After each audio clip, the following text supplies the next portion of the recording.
La voix d'Ambroise Paré, 24 heures sur 24, 7 jours sur 7. Bonjour à tous, merci d'écouter La Voix d'Ambroise Paré sur le canal 60 de votre téléviseur. Aujourd'hui, vous assistez à une émission en direct, une émission spéciale, et c'est Christiane au micro qui reçoit Laurence Malençon, auteur du livre L'Indivisible.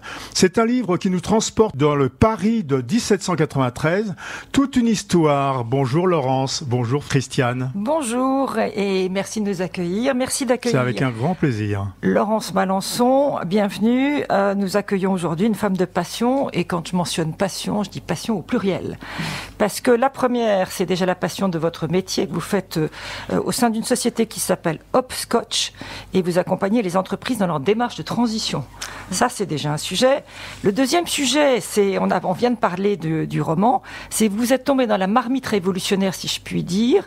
Il y a très très longtemps, vous étiez enfant. Oui. C'est une passion à laquelle vous avez consacré énormément de temps, et vous avez fait paraître ce livre qui s'appelle L'Indivisible, sous-titré, et ça dit beaucoup de choses, Jeux d'amour et d'espionnage sous la Révolution. C'est paru en 2021 chez Plomb. Oui.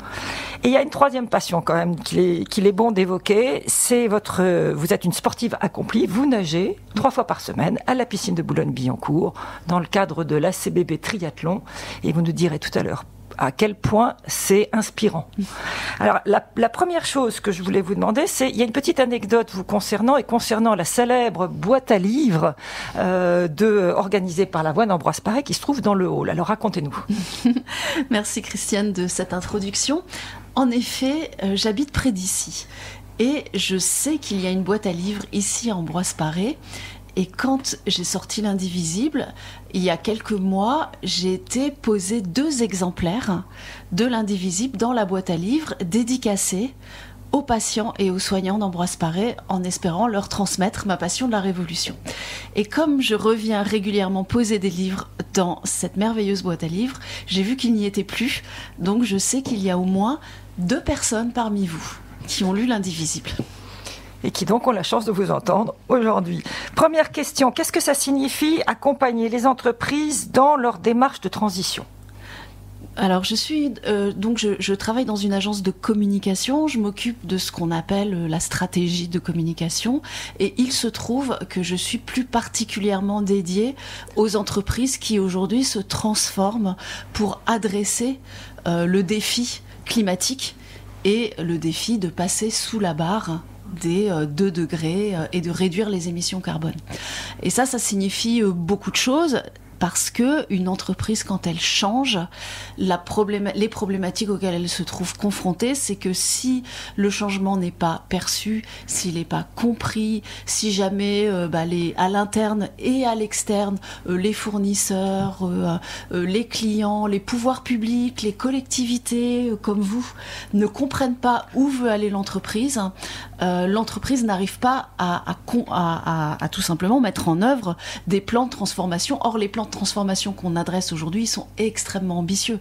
On parle de neutralité carbone à horizon 2030, à horizon 2050, et je parle de neutralité carbone pas du tout juste en replantant des arbres pour compenser, comme c'était le cas de la première neutralité carbone. Là, je parle vraiment d'une neutralité carbone qui implique de changer tout, depuis la chaîne de production jusqu'à la chaîne de distribution, en passant par les fournisseurs. Éduquer ces fournisseurs aussi, pas juste demander aux fournisseurs d'être labellisés, mais également les éduquer pour qu'ils parviennent à cette labellisation, de produire plus respectueusement, de produire propre, etc. Et ça demande énormément de communication. On dit, mais ça va peut-être vous parler, qu'il faut mettre autant d'énergie dans la communication que dans le projet lui-même. C'est-à-dire que c'est un ratio énergétique qui est équivalent, et je parle à des gens qui font du bénévolat, donc qui savent l'énergie qu'il faut mettre dans les projets. Et nous, on aide les entreprises non seulement à trouver les bons mots, et à trouver les bons canaux, mais à trouver l'énergie qui leur permet de bien se faire comprendre dans cette transformation. Wow, gros programme. Oui, alors, passionnant en tout cas. Passionnant comme votre passion pour la Révolution française, qui est pourtant pas une période très très évidente, surtout pour une enfant. Alors, il y a un événement clé, il y a un point de départ très évident sur cette passion révolutionnaire. c'est vrai, Christiane. Le point de départ est très daté pour moi, puisque j'ai été voir Danton et Robespierre avec ma maman. C'était au Palais des Congrès, c'était Robert Hossein. Pour ceux qui ont cette mémoire-là, Robert Hossein était un metteur en scène très connu, qui avait pour particularité d'orchestrer de grands spectacles qui étaient de véritables shows avant l'époque, et où les acteurs se mêlaient au public et où ils faisaient voter le public. Et donc il a organisé un spectacle autour de Jésus. Il en a organisé un qui s'appelait Danton et Robespierre, autour de la mort du roi, celle de Danton et celle de Robespierre. Et moi j'étais vraiment petite, j'avais une dizaine d'années. Et je voyais à côté de moi, d'ailleurs, il y avait un acteur, tiens, il jouait Saint-Just. Il était habillé de satin rose, il avait les cheveux longs, il était jeune. Et moi qui voyais des vieux politiciens en costard noir à la télé, je me disais, mais c'est extraordinaire, c'est ça, c'est là, moi je veux être là, je veux faire ça dans la vie. Et je les voyais tous extrêmement passionnants, captivants, avec beaucoup d'énergie. Et j'ai demandé, alors je suis retournée 6 fois voir Danton et Robespierre, j'ai demandé à ma maman de me ramener 6 fois. Et à partir de ce moment-là, elle m'a acheté tous les livres qui sortaient. Donc j'ai tout lu. J'ai lu Michelet, j'ai lu Georges Doria, j'ai lu tous les romans, Anatole France, Balzac, enfin tous les romans qui parlaient de révolution. Et je n'ai pas arrêté de lire depuis sur le sujet. Et alors, entre cette science accumulée sur des ouvrages, on va dire, publics, très connus, etc., je sais que vous avez eu accès à des sources qui étaient inédites ou en tout cas peu exploitées. Et à partir de ce moment-là, comment est née l'idée du livre, de ce beau gros livre passionnant qui est là? C'est vrai qu'il est gros. J'ai eu l'idée d'un roman, ça fait très longtemps que j'écris sur la Révolution. Depuis que je lis sur la Révolution, l'histoire, la manière dont on raconte la Révolution ne cadre pas avec ce que je ressens en ayant lu toutes ces œuvres. Même j'ai lu les œuvres de révolutionnaires et j'ai vu combien Danton, Robespierre étaient ce qu'on appelle neurasthéniques. Aujourd'hui, on dirait en burn-out. Et combien, bien avant la lettre, à force de travailler de 7h du matin jusqu'à 2h du matin, et de s'attaquer à un sujet qui les dépassait complètement. Et aujourd'hui, on est dans une période de transition, donc on voit à quel point c'est compliqué. Et ils sont allés mettre leur tête sous le couteau, c'est-à-dire à l'un comme à l'autre. On leur a dit, mais voilà, la porte est ouverte, il y a la Belgique à côté, va-t'en, va faire de l'évasion politique. Et ils disaient, c'est pas possible, je peux pas prendre la patrie me colle aux semelles de mes souliers, je peux pas partir, c'est impossible. Donc, j'avais, moi, cette vision-là d'une révolution qui était, à l'époque, la manière dont on parlait de la révolution était très politisée. Soit on était de droite, et on disait c'est horrible ce qui s'est passé, le massacre des Vendéens, et c'est vrai. Soit on était de gauche, et on disait mais quand même Robespierre c'est un grand homme. Et moi je voyais pas ça dans ce que je lisais, qui était beaucoup de journaux aussi de révolution au jour le jour. Je voyais une grande confusion. Je voyais des gens qui n'étaient pas si politisés que ça, qui essayaient bravement de faire ce qu'il y avait à faire, qui essayaient de mener un train de réforme, et surtout qui étaient en guerre contre 15 armées. Il y avait 6 armées à l'extérieur et 8 armées intérieures, donc autant dire qu'on prenait l'eau, mais de tous les côtés. Et je pense qu'on n'avait pas... Aujourd'hui, on ne prend pas la mesure de ce que ça représentait. Ce que ça représentait, c'est qu'il y avait 400 sacs de farine qui rentraient pour nourrir Paris, il en fallait 1200 par jour. Des souris, c'était épouvantable. Et tous les jours, il y avait des nouvelles problématiques qui se posaient. Il y avait la Normandie insurrectionnelle, il y avait le Sud-Ouest, il y avait le Midi... Alors, l'autre chose qui était intéressante et que j'ai mis dans ce livre, c'est que on imagine mal qu'on était un gouvernement infiltré. J'ai eu accès à des archives, notamment qui sont ouvertes à partir de 1995. Un historien captivant qui s'appelle Olivier Blanc, qui était journaliste avant, et qui montre très bien comment, au sein même du gouvernement, on était infiltré par ces fameuses puissances étrangères, puisque je vous rappelle, on était en guerre contre la Russie, on était en guerre contre la Prusse, on était en guerre contre l'Autriche, l'Allemagne, l'Espagne, l'Italie. Donc on était en guerre à peu près contre toute l'Europe. Au sein du gouvernement, le traducteur du comité donc on était dirigé par un comité de salut public. Pourquoi ? Parce qu'on avait imaginé que face à la gabegie épouvantable qui se menait, il fallait centraliser les décisions parce qu'on ne pouvait pas se permettre que toutes les décisions soient votées par une assemblée de 595 députés, enfin 795 au début, puis 595. Et donc, on a imaginé de concentrer ses forces dans un comité de défense générale à partir de 93, de juillet 93, puis dans un comité de salut public. Donc, c'était des gens qui étaient chargés d'avoir l'exécutif des décisions. Et ce qui se passait, c'est que la Convention, donc les députés, leur renouvelaient leur confiance tous les mois. Donc, c'était pas une dictature. Tous les mois, ils étaient passés au crible de la Convention. Et c'est eux qui prenaient, donc tout l'exécutif était centré dans leurs mains. Il y avait 12 commissions qui allaient de l'armement aux relations extérieures, en passant par les subsistances, l'aide aux indigents, etc., etc. Et donc, l'équivalent de notre Premier ministre, en tout cas la personne qui était chef de la commission des relations extérieures et qui s'appelait Bertrand Barrère, était payé par les Anglais. Donc, ce qui nous donne à peu près une idée de, voilà, de la perméabilité de notre gouvernement. Donc, Robespierre s'inquiétait, disait, mais je comprends pas, les plans de campagne, là, Kaiserslautern, les Autrichiens avaient l'air d'être au courant, mais comment ça se passe? Et donc, on avait également le président donc notre président des relations extérieures. On avait le traducteur du comité de salut public, qui était, donc avant, c'était un Américain très connu qui s'appelait Thomas Paine, puisque on avait décidé que tous les étrangers pouvaient avoir droit de cité dans la Convention. Donc on avait beaucoup d'étrangers, on avait Miranda, le fondateur du Venezuela, on avait Christiansen, on avait Paine, on avait Jefferson. Ils parlaient souvent pas français, mais ça nous gênait pas, nous. Et Paine a été remplacé, emprisonné en 93 et remplacé par Nicholas Madgett, qui était irlandais et payé par St. James, donc par les Anglais. Donc évidemment, donc tous nos secrets partaient comme ça à volo.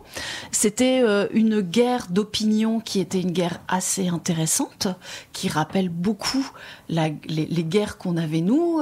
En Angleterre, on avait un Premier ministre qui s'appelait Pitt, qui était un génie de l'intrigue, qui avait 29 ans, donc très jeune, très dynamique, et qui payait quantité de libellistes en plus.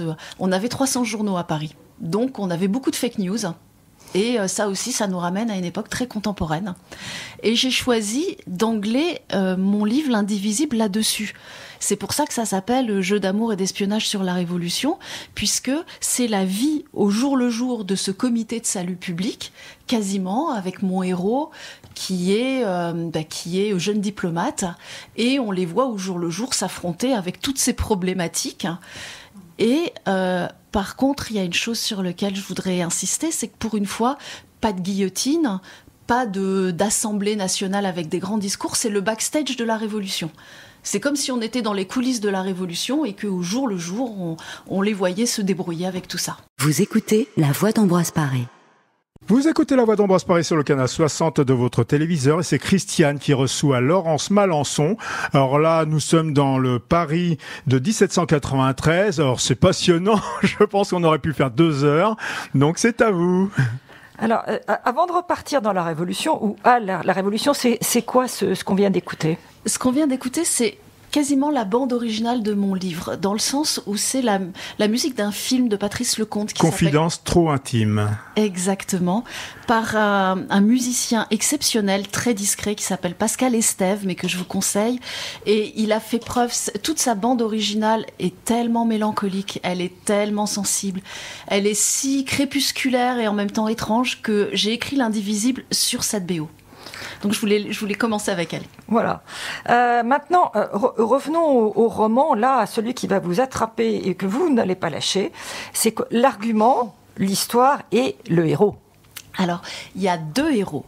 Il y a 2 héros puisque c'est un livre qui s'énonce à 2 voix. Mon héros s'appelle Antoine Longhi. Donc Antoine Longhi, c'est un jeune diplomate de 34 ans, assez ambitieux. Il a envie d'arriver, lui. Il est beau ? Il est beau et il ressemble particulièrement à Antoine de Saint-Just dont je vais vous parler après. Alors, c'est une histoire romancée ou c'est un roman sous fresque historique ? Alors, c'est un roman sous fresque historique, mais à part les 4 personnages principaux, je dirais que je me suis beaucoup amusée parce qu'on vit au jour le jour avec nos grands héros de la Révolution. On vit au quotidien avec Danton, avec Robespierre. Mon héros partage une mission avec Saint-Just, qui est un peu le cœur du pivot de cette histoire. On voit circuler Cambon, donc héros de Seychelles. Donc c'est une fresque et vraiment on les suit au jour le jour. Et donc c'est une manière, je dirais, vivante de les avoir, et ils sont pas enquistés dans leur personnage historique, mais au contraire, ils ont beaucoup de doutes, ils ont beaucoup de mélancolie aussi, et c'est ça qui est intéressant. On se pose la question de moi à leur place, qu'est-ce que je ferais ? Alors donc, le bel Antoine.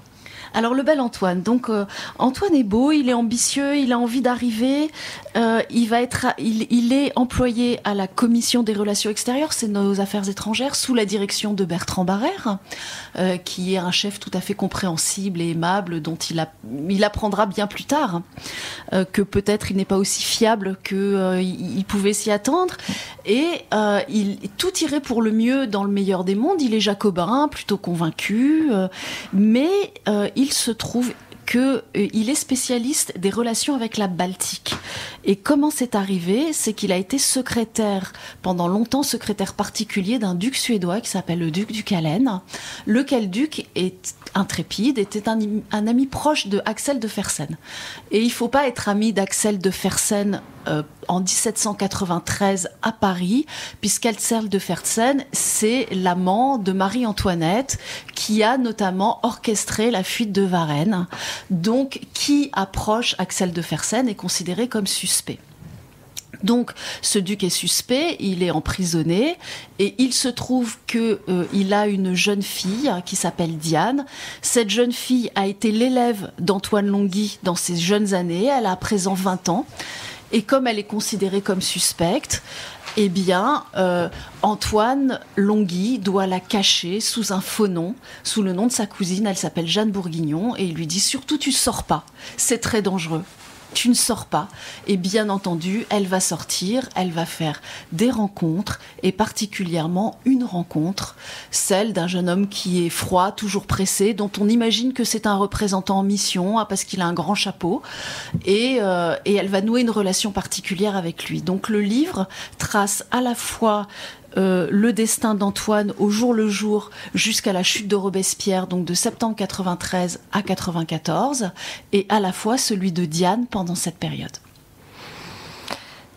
Et bien entendu, le personnage qui va intervenir, on aura l'occasion de savoir un petit peu plus tard que le personnage qui va devenir l'ami de Marie, c'est un personnage qu'on va avoir sur 2 tableaux, si je comprends bien. Mais on ne révèle pas. On va voir beaucoup de gens sur 2 tableaux. Voilà. Justement, par ces points de vue croisés, on va en effet voir plein de gens et de les découvrir sous des aspects qu'on ne les connaissait pas. Alors c'est très très bienvenu de reconsidérer la Révolution française, dont on a tous des images d'Épinal dans la tête, et qui datent souvent de ce qu'on a appris à l'école, en n'étant pas toujours, c'est ce qu'on disait tout à l'heure, peut-être pas très véridique. Et avec vous, en fait, on comprend que si c'est une période, effectivement, par moments cruelle, en tout cas compliquée, c'est aussi une période d'une intense fécondité. Non seulement en termes de grands textes de loi, d'idées politiques, mais aussi en termes scientifiques. Et ça, vous le soulignez à plusieurs reprises, c'est tout à fait étonnant dans le livre, c'est une ode à la jeunesse. On peut tout se permettre. Il y a des généraux de 23 ans. C'est très joli, c'est vrai que c'est une des particularités de cette époque. On imagine mal la jeunesse sous la Révolution. On voit effectivement que des gens comme Marceau, de Saix, qui sont des jeunes généraux, sont généraux de brigade à 23 ans. C'est le cas de Bonaparte aussi. Donc on est obligé d'avoir recours à la jeunesse. Pourquoi ? Parce qu'il y a eu beaucoup d'émigration, que tous les instances dirigeantes, on dirait aujourd'hui les cadres dirigeants, beaucoup ont émigré, ou sont suspects, ou sont emprisonnés. Et donc, il faut avoir des jeunes recrues, et on va aller les chercher dans le peuple. Et ça fait monter beaucoup de jeunes en politique, dans les pouvoirs militaires, dans les pouvoirs médicaux aussi. Et ça fait monter toute une génération qu'on va retrouver ensuite, et qui va inscrire et acter le changement d'époque. Le changement d'époque qui se fait en 5 ans et demi. On n'a même jamais vu ça. Aujourd'hui, on est englué dans une transition qui va mettre 20 ans, 25 ans, une génération à se faire. On n'a jamais été aussi vite pour changer autant de choses. À titre d'exemple, on peut citer bien entendu l'instauration de la démocratie, même si elle a été confisquée d'une certaine manière par cycle gouvernement révolutionnaire pendant la Terreur, dans des circonstances dont j'ai déjà parlé, c'est-à-dire en guerre contre 15 armées. Et c'est pas, comme l'a dit Lénine, ensuite la dictature du prolétariat, ça n'a rien à voir avec ça, c'est plutôt une espèce d'état d'urgence qui s'éternise à ce moment-là. Mais néanmoins, on a assisté à l'avènement de la démocratie. On a assisté donc à la merveilleuse Olympe de Gouges qui militait pour le droit des femmes et qui est presque, il n'y aurait pas eu le gouvernement révolutionnaire, elle serait arrivée à ses fins. On est assisté à la fin de l'esclavage, en tout cas, en 92. On a assisté au divorce pour les femmes en septembre 92 aussi. Et plus intéressant encore, à l'héritage qui revenait aux femmes et qui leur a permis d'être indépendantes. Et donc on a vu une vague de divorce sans précédent s'abattre sur la France. Et ça, c'est magnifique. Mais on a assisté également à quoi ? À la réforme totale de l'armée par Carnot, qui pour la première fois a fait l'amalgame. L'amalgame, c'est de mettre c'est ce qu'on appelle le reverse mentoring aujourd'hui, c'est-à-dire un vieux et un jeune ensemble pour diriger des instances et pour s'entraîner et s'apprendre mutuellement. Donc c'est comme ça que Carnot a réformé l'armée. On a assisté à la réforme des poids et mesures. Donc pour la première fois, on est rentré dans un système métrique. Il y avait beaucoup de savants qui étaient subventionnés par la Révolution. Donc c'est l'essor du télégraphe utilisé pour la première fois pendant la bataille de Fleurus. L'aérostat qui a été inventé avant, en 1786, a été utilisé également dans la bataille de Fleurus. On assiste aussi aux premières machines à vapeur qui datent de 86, mais qui vont être utilisées pour la première fois. Et ça va être dingue. Le télégraphe, je vous le rappelle, c'est la possibilité de joindre un bout à l'autre de la France en quelques heures. Et ça, c'est dingue aussi. Ça va être l'essor pour la première fois, du français gratuit et obligatoire pour tous. La Canal, bien avant Jules Ferry, qui a été reporté. Donc on était très près d'un droit pour les homosexuels qui a été arrêté au dernier moment. Donc on imagine mal l'effervescence en termes de droit, en termes de questions qu'on se posait, en termes de technique, de technologie, d'innovation. Aujourd'hui, on est dans une époque d'innovation. La machine à vapeur, elle allait tout renverser. Et là, il y avait déjà plein de gens, des industriels qui commençaient à l'utiliser, qui se disaient oh là là, mais c'est fou ça. Avec un seau de charbon, on va représenter la force de 300 hommes, mais c'est incroyable quand même. Donc on est dans cette époque d'effervescence totale qui rappelle beaucoup la nôtre à plein de points de vue. Je ne préconise absolument pas, bien entendu, d'utiliser les mêmes méthodes révolutionnaires et la guillotine. Et c'était des dérives d'un jeune régime qui se cherchait, qui ne se connaissait pas. Et ces dérives sont cruelles et on peut les condamner, et bien entendu il faut les condamner, mais néanmoins il ne faut pas masquer le courage. Il y avait beaucoup de représentants en mission qui mouraient pour la France, qui mouraient d'épuisement parce qu'ils n'arrivaient pas à tout mettre en place, et je crois qu'on peut se retremper aussi à cet hommage. Et la Déclaration des droits de l'homme et du citoyen, qui est toujours présente autant que je sache dans la Constitution française, donc il y a un texte qui a quand même déjà plusieurs centaines d'années, c'est fabuleux, qu'on a dû peut-être un petit peu amender, mais pas tant que ça. Pas tant que ça, puisque c'est des grands principes constitutionnels qui ensuite vont demander à être incarnés dans du droit, et c'est d'ailleurs le talent de Robespierre d'avoir été l'homme qui a pris la parole à peu près 600 fois en 250 jours, donc on voit l'épuisement. Et donc le rôle de Robespierre, c'était de montrer comment on pouvait découler de principes de droit concrets à partir de cette déclaration des droits de l'homme. Vous écoutez La Voix d'Ambroise Paré. Voilà, ça met de bonne humeur. Ça fait aussi partie de la bande-son de l'Indivisible. Ça fait aussi partie, c'est pas étonnant, ça évoque la période. Concerto pour 4 pianos en la mineur. Jean-Sébastien Bach. Voilà. On a beaucoup évoqué ces personnages de la Révolution française qui, encore une fois, dont la réalité n'est pas forcément celle que l'on ressent ou celle qu'on a apprise. Petite précision, s'il vous plaît, sur ces deux têtes d'affiche qu'ont été Robespierre et Saint-Just. Comment ils sont sortis de ces milliers d'heures d'études que vous avez fait, de les regarder de près? Parce que c'était l'un et l'autre, comme on les a décrits, des personnages pas faciles, mais voire même cruels, pour ce qu'on a dit sur Robespierre. Effectivement, Robespierre, on l'a beaucoup diabolisé. Et encore une fois, je conseille plutôt les historiens étrangers comme Peter McPhee font un excellent travail de réhabilitation de Robespierre. Donc, il vient de sortir, la version française du Robespierre de McPhee vient de sortir. Donc, ça peut être un bon complément. Robespierre a été diabolisé parce que, bien entendu, après Thermidor, il fallait rebaptiser le gouvernement. Thermidor, on appelle Thermidor la chute de Robespierre qui s'est passée un 27 juillet et il se trouve que il y a un calendrier révolutionnaire qui a été instauré par Fabre d'Églantine, très poétique, où les mois s'appellent Fructidor, Thermidor, Prairial, Brumaire, Vendémiaire, etc. Et il se trouve que Robespierre est mort à 9 Thermidor, donc on dit après Thermidor, qui représente la période post-robespierriste.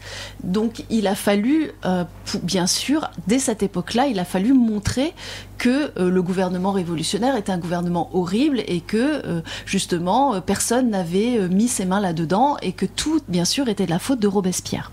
Donc on s'est mis à construire un personnage, ce qui était assez facile parce qu'il y a quand même des choses... Robespierre est quand même un personnage un petit peu ambigu sur lequel il n'est pas facile d'avoir une opinion tranchée, surtout en 2021. Je dirais que pour commencer par le procès à charge de Robespierre, il a justifié la terreur dans un discours de septembre où il disait que la terreur était le bras armé de la vertu quand on a instauré ce fameux gouvernement révolutionnaire et que donc à partir de ce moment-là, il est très difficile à récupérer de par cette phrase. Autre chose qu'on voit dans mon livre et qui est très compliqué, il se trouve humainement, Robespierre était le meilleur ami de Camille Desmoulins qui était un ami de Danton. Quand Camille Desmoulins a été pris dans l'affaire Danton, que je raconte dans mon livre, donc je ne vais pas insister tellement sur cette affaire, mais il se trouve que Danton était commis lui-même dans un gigantesque scandale financier qui s'appelait la Compagnie des Indes, qui n'a pas plaidé en sa faveur, et que Camille Desmoulins, qui était journaliste dans ses journaux, attaquait le gouvernement révolutionnaire tout ce qu'il pouvait. Et on était dans un jeune pouvoir, on était dans un jeune pouvoir très attaqué, qui ne connaissait pas bien encore les limites de la liberté d'expression. Enfin, tout ça était très flou. Et il se trouve que Robespierre a défendu Camille, jusqu'au moment où Billaud-Varenne, Collot d'Herbois ont demandé sa tête et où l'a lâché son meilleur ami qui est allé mettre sa tête sous le couteau avec Danton. Et pire, sa jeune femme a été guillotinée une semaine après, prise dans un complot avec des faussaires qui ont sorti des fake news, des faussaires qui ont sorti des fausses lettres, comme on savait le faire à l'époque, comme maintenant on sait le faire. Et pour ça entache la mémoire de Robespierre et ça empêche de voir des côtés extrêmement, au contraire, qu'on peut mettre à l'actif de ce personnage qui a construit la France. Je dirais déjà dans un premier temps un personnage dont la sensibilité n'était pas du tout au diapason de ce qu'on a voulu lui faire porter, qui s'est positionné contre la peine de mort au début, qui s'est positionné pour le premier, qui a rétabli le peuple dans ses droits, qui a demandé notamment que le suffrage universel soit pour tout le monde alors qu'on voulait le réserver sous la constituante aux journaliers, etc. Donc c'est vraiment quelqu'un qui a pris la défense du peuple pour l'interdiction des droits de chasse, enfin tous ces droits qui interdisaient aux gens tout simplement de profiter des ressources de la nature. Il était pour le droit des animaux, enfin c'était assez incroyable. Le Robespierre d'avant la terreur était assez incroyable. Et puis ensuite Robespierre, c'est quand même la personne qui s'est démenée jusqu'à l'épuisement, puisqu'il est devenu parano sur la fin, mais c'était quelqu'un qui s'est épuisé littéralement 2 fois par jour, une première fois à la Convention, ensuite au Club des Jacobins, à essayer de faire en sorte que la Constitution atterrisse sur des principes de droit concret, alors que ces principes-là n'existaient pas. Et je pense qu'on peut lui en savoir gré. À plein d'endroits, il a été visionnaire. À plein d'endroits, il s'est positionné pour le peuple, pour les gens. Et je crois que ça mérite aussi qu'on le reconsidère de manière positive. Sur la fin de sa vie, il était épuisé, il était en burn-out, il était parano. Ça l'a conduit à la mort, mais il mérite une indulgence mélancolique, je dirais. Et Saint-Just. Oui. Saint-Just. Alors Saint-Just est une eau différente. Saint-Just, donc Robespierre est mort à 34 ans, Saint-Just est mort à 27 ans, donc c'est très jeune. Saint-Just, c'est plutôt un personnage, il avait, pardonnez-moi l'expression, mais il avait des fourmis dans le cul, c'est-à-dire un jeune très agité. Un jeune très agité, fils de militaire. Il a commencé, alors à 16 ans, il est tombé amoureux d'une jeune personne, mais comme c'était le garnement du coin, qu'il n'était pas très argenté, cette jeune personne étant fille d'un notaire, ses parents et le fils du notaire se sont hâtés de marier la jeune personne, donc à 16 ans, il devait en avoir 17.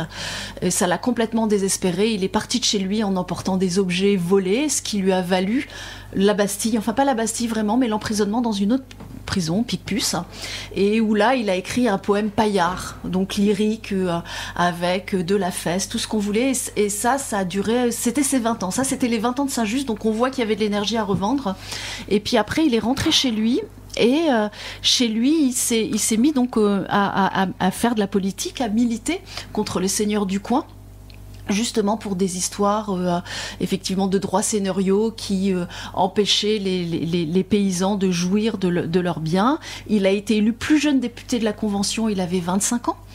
Et à partir de ce moment-là, il a été dédié, donc membre du comité de salut public, ami proche de Robespierre, et il a été dédié à quelque chose de névralgique puisque c'était les subsistances. Et donc il s'occupait des subsistances, il a été représentant en mission 3 fois, en décembre, en février, en avril, et organisant les subsistances, il a été l'artisan d'un grand nombre de nos victoires militaires. Et à ce titre-là, son talent, c'était le fait... Alors, il avait un talent qui était un talent de synthèse, c'est-à-dire on va à l'essentiel. Et donc, on connaît les phrases de Saint-Just, le bonheur est une idée neuve en Europe, l'innocent a tous les droits. Il a inspiré le fait qu'on donne les biens des suspects aux indigents, ce qui n'a jamais été vraiment mis en place. Mais ça date de février 94. Donc, c'était une personnalité extrêmement généreuse, extrêmement intègre et surtout redoutablement efficace. Quand il allait dans une région, il est allé en Alsace en décembre et il a réorganisé la région en 2 mois. On est passé de la défaite à la victoire, c'est-à-dire il savait très bien comment aller chercher les subsistances ou aller chercher du blé, faire des réquisitions. Il a mis le potentat local, il l'a coffré en prison et ça c'est vraiment le talent de Saint-Just. Le mystère de Saint-Just, parce qu'il y a un mystère autour de ce personnage qui était beau comme un ange, qui était certainement dépressif parce qu'il avait tapissé de noir sa chambre à Reims quand il étudiait le droit avec des grandes larmes et tout ça. Donc on voit que c'est une personnalité aussi très, très, assez dépressive, qui ne craignait pas la mort, qui disait moi de toute façon on peut me réduire en poussière, mais moi la voix indépendante qui me parle dans les cieux.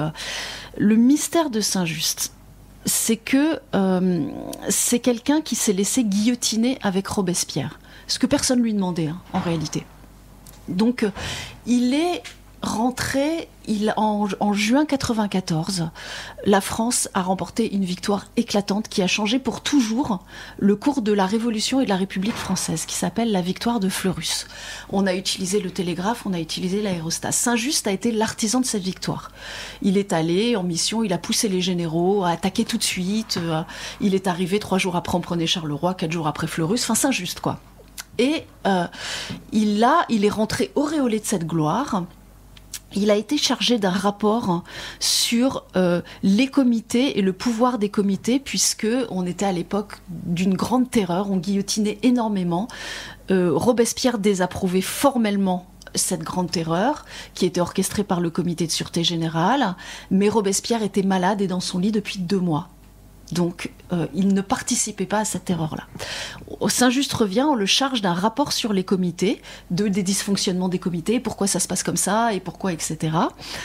Il s'apprête à le faire à la tribune, mais Robespierre, à ce moment-là, revient à la tribune et dit « Moi, j'ai quelque chose à dire, je viens, et je voudrais dénoncer encore quelques députés. » Et Saint-Just ne peut pas parler, et à partir de ce moment-là, il va se taire jusqu'au moment où il va être guillotiné. On ne sait pas ce qu'il dit, on ne sait pas ce qu'il pense. Et quand il va être inclus dans le rapport d'accusation avec Robespierre, alors qu'il aurait pu tout à fait s'en exclure, c'était très facile. Il avait une auréole de vainqueur, il est allé se faire guillotiner sans mot dire. Et ça, on reste sur ce silence-là de Saint-Just. On va rester sur cette nuit-là qui va alimenter le mystère, et je pense pour longtemps encore. Vous écoutez La Voix d'Ambroise Paré.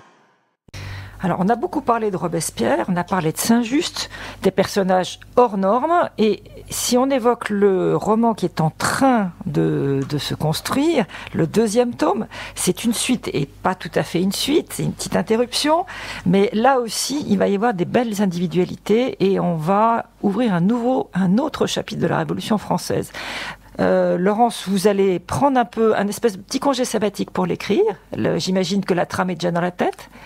Et donc, le nouveau tome paraîtra en peut-être 2024 avant 2023, je Allez, bon, alors, l'an prochain. Ça parlera de quoi?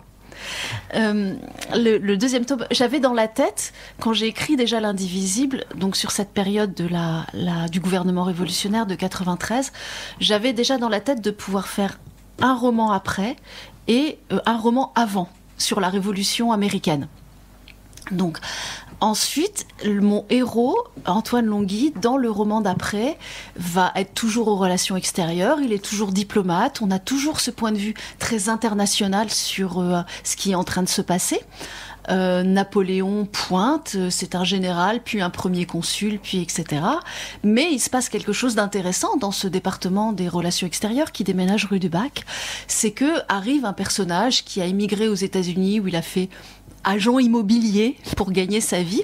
Ce personnage boite et il s'appelle Talleyrand. Et donc il va reprendre les relations extérieures à partir de juillet 97. Et là, mon héros va travailler avec Talleyrand et va être sensibilisé aux méthodes Talleyrand qui sont extraordinaires. Et ça va être l'occasion, comme on a été un peu dans l'ombre de ces personnages, de se trouver dans l'ombre de Talleyrand, qui est tellement drôle, qui est aussi tellement malin, qui est tellement corrompu. Et je pourrais vous en raconter déjà beaucoup sur les sommes énormes qui ont transité du bureau de Talleyrand, mais je préférais mettre l'accent peut-être sur une anecdote qui est progressiste, qui est que la manière de faire de Talleyrand, de faire de la diplomatie, passait par les femmes. Puisqu'il passait très peu de temps à son bureau, bon, il se levait vers midi, il passait au bureau vers 14h, il regardait si tout se passait bien, à partir de 17h, il partait. En revanche, il organisait des soupers, et puis il organisait des grandes parties de jeu avec ses grandes amies, qui était comtesse Valeska, qui était duchesse de Courlande, et donc il était ami avec tout le Gotha, et donc via ses amis qui approchaient de très près les têtes couronnées, il agissait sur les têtes couronnées. Si tu veux bien devenir la maîtresse du tsar Alexandre, ça m'arrangerait pour savoir un petit peu, pour négocier. Donc voilà comment fonctionnait Talleyrand. Il avait un aéropage de femmes, hein, c'était très progressiste, et c'était donc les femmes dans la politique. Mais habité quand même par un idéal et par une grande conviction pour son pays. Parce que c'était pas qu'un personnage à la fois noir et rose. Il y avait du bleu, blanc, rouge quand même. Il avait une grande conviction. Il avait une grande conviction qui n'a pas plu à Napoléon. Les relations entre Talleyrand et Napoléon, vous allez voir, c'est un poème, mais il était pour l'équilibre des forces. Et donc ça a été très bien dit dans le film Le Souper, il ne voulait pas d'une France en crue. Et donc il était pour que chacun trouve son équilibre, ce qui lui a permis de négocier le congrès de Vienne et toujours ménager les gens. Et bien sûr, ça n'était pas du goût de Napoléon. D'accord. Eh ben, on va attendre Talleyrand avec Antoine Longhi, le personnage principal qu'on va voir revenir. Petite dernière question, évidemment. On en a évoqué 3 mots tout à l'heure. On a dit 3 mots. C'est le sport que vous pratiquez à bon niveau. Vous m'avez dit que vous, bouffez du carreau, c'est ça?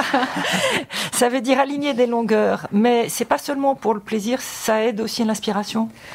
Oui, le sport est quelque chose de très important dans ma vie. Pour vous parler avec une grande sincérité, moi j'ai plutôt un tempérament très mélancolique. Donc j'ai pas forcément beaucoup de sérotonine, j'ai pas forcément beaucoup d'énergie à la base. Et c'est via le sport que j'ai réussi à me construire. Puisque quand on fait du sport, on crée justement de la sérotonine, on chasse les mauvaises pensées. Effectivement, les pensées arrivent assez facilement quand on nage ou quand on court. Et l'Indivisible a été créé à la piscine, beaucoup. Parce que je fais 7-8 km de natation, plus un peu de course à pied, plus un peu d'aviron, avec l'ACBB Aviron depuis cette année, qui est aussi le fait de se retrouver sur l'eau. Et donc oui, moi je conseille vraiment c'est un peu le seul conseil de vie que je pourrais donner, quoi. C'est que c'est pas grave, on fait ce qu'on peut. Et puis si on n'y arrive pas un jour, le jour d'après ça ira mieux, ce sera une autre chance. Mais c'est vraiment une des plus belles choses qui nous a été donnée, de ressentir notre corps. Comment il s'appellera le roman sur lequel vous allez plonger là ? L'acceptation. Alors l'indivisible, l'acceptation, et un jour il y a le troisième, ce sera donc ce qu'on appelle un préquel. Hein. Ça se passera avant ? Ça se passera sous la Révolution américaine et ce sera le père de Diane et le comte Mirecki qu'on voit dans l'indivisible, on va retrouver leurs jeunes années. Est-ce que ça reste une possibilité un jour de voir un roman comme ça adapté à l'écran ou à la télévision ? Je m'y emploie beaucoup et notamment je pars à Sérimania là, dans le 20 et le 21.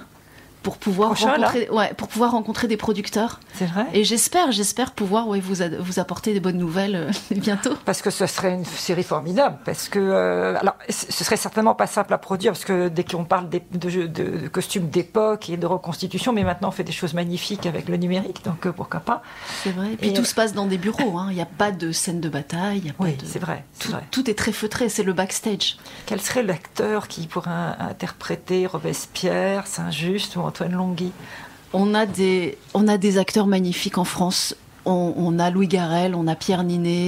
Oui, alors carrément. On avait Gaspard Ulliel qui était le solide Saint-Just, mais malheureusement on l'a plus. Mais c'était son sosie.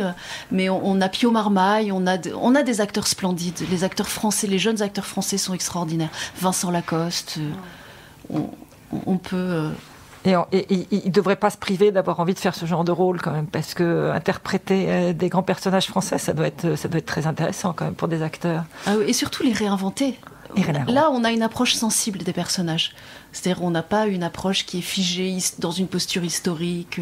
Pour la première fois, on a des personnages qui se lâchent, qui sont dans l'affaissement, qui sont dans la déconstruction. Donc.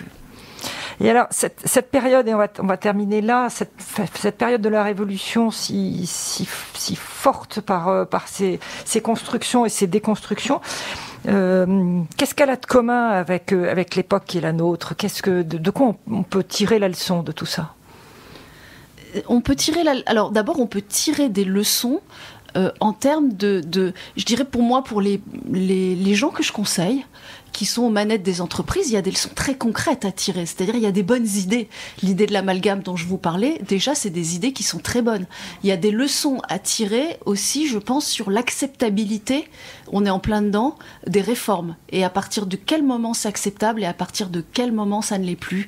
Et ça génère de la rancœur et ça génère des dommages collatéraux. Et ça, c'est très clair. On peut tirer des leçons, je trouve, aussi sur... en tout cas, moi, ce qui m'a impressionné, c'est quand même l'ambition. L'ambition de tout réformer en 5 ans et demi. Et je pense qu'on peut être ambitieux. Aujourd'hui, on est dans un contexte mondialisé, mais on a la chance qu'il y ait une nouvelle donne qui arrive. Et je pense qu'on peut se mettre au niveau de cette ambition-là. Parce qu'elle a construit la République et qu'aujourd'hui, on continue de vivre sur ses acquis.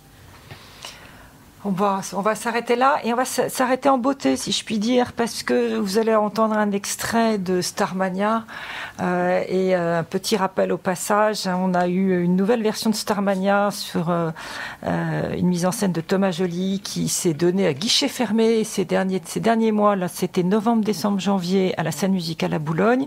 Bonne nouvelle, ça a tellement bien marché qu'ils reviennent et les locations sont de nouveau ouvertes pour toujours novembre, décembre, janvier, donc 2023-2024.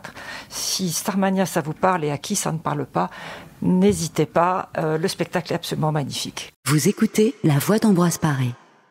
Merci d'écouter La Voix d'Ambroise Paré sur le canal 60 de votre téléviseur. Et l'émission est terminée, une émission passionnante animée par Christiane et qui recevait Laurence Malençon, auteur. Alors on dit auteur ou autrice ? On peut dire les deux. On peut dire les deux. Qu'est-ce que vous préférez ? Non, auteur me va bien. Bon, alors, auteur de l'Indivisible. Et si j'ai bien compris, il y a une suite. Donc, c'est une nouvelle émission. Ça sera pour une autre émission, à La Voix d'Ambroise Paré. Avec grand plaisir. Je serais ravie de revenir. J'adore cette initiative. Merci beaucoup à Bernadette de m'avoir invitée. Je trouve que c'est là qu'en tout cas, j'ai plaisir à être pour vous distraire un petit peu, pour vous évader un petit peu dans le temps et vous souhaiter un bon rétablissement. Et nous recevrons Laurence Malençon à la journée Lire à l'hôpital qui va se dérouler en décembre, début décembre. Eh bien, on vous dit merci de nous écouter, de bien vous porter, de quitter l'hôpital le plus rapidement possible. Alors, on ne dit, par principe, on ne dit pas à bientôt aux patients parce qu'on leur souhaite de partir le plus rapidement possible. Mais à vous, par contre, Christiane et Laurence, on vous dit à bientôt et à très vite. À bientôt, merci beaucoup. La Voix d'Ambroise Paré est aussi sur Internet. Suivez l'actualité de La Voix d'Ambroise Paré sur notre site et sur notre page Facebook.